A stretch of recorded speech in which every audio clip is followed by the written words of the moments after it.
In this video, I'm going to show you how you can install the right FaceApp on your Android smartphone.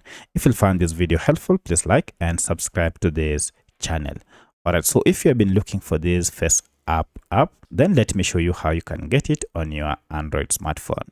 To install it, you need to go ahead and look for Play Store app on your phone, and you can see mine is here. Go ahead and tap on it, and this will take you to the Play Store homepage. You'll need first to go ahead and log in or sign up with your email account. So if you have a Gmail account, go ahead and sign in before you can search for any app. Once you have signed in, now using this search bar, you can tap on it and search for your app by name. Or if you can't see this search bar, then you should see a search icon down below. Just tap on it and then just search for your app by name like that, FaceApp as one word, and then tap on the search icon. And here you can see we have our FaceApp.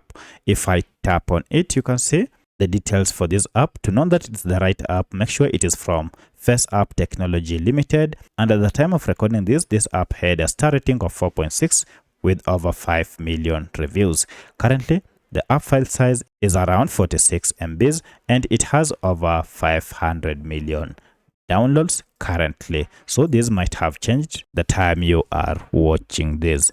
To get it, go ahead and tap on install, and this will go ahead and download the latest version of FaceApp Perfect Face Editor app on your smartphone and then install it. Once the app has been installed, you can proceed and launch your FaceApp from here. Or if you go to your apps, now you can see we have our FaceApp here.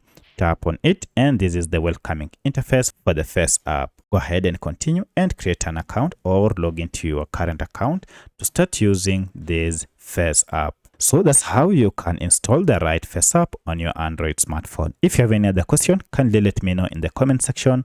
Otherwise, thanks for watching and let's meet in the next video.